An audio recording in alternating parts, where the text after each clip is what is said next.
you have two main kinds of costs. You have the operating costs and you have the capital costs. To install a two-stage compressor in a facility is not only a matter of buying the equipment. The equipment is only a part of the project, of the cost of the project. So big projects or small projects, most often they have the same structure.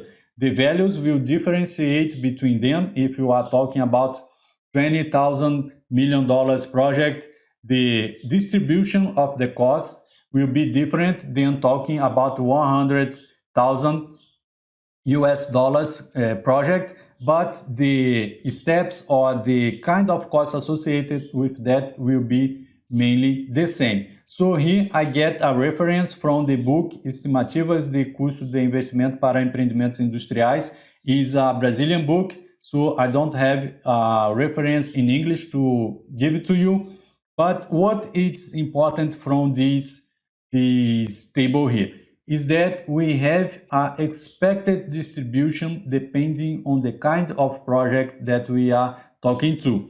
For big projects, $20 million project, most often the distribution of the cost will be similar to this one. So I have a small part of the cost associated with the feasibility study. I have some part of the cost associated with the engineering, basic engineering, detail engineering.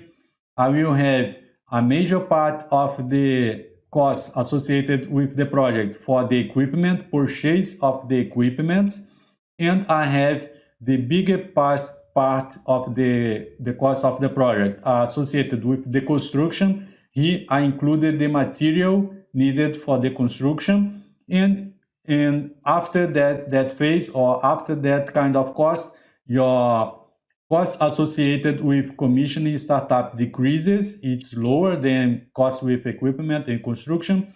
And you need to have a contingency that will depend on the phase of the project that you are doing cost estimates.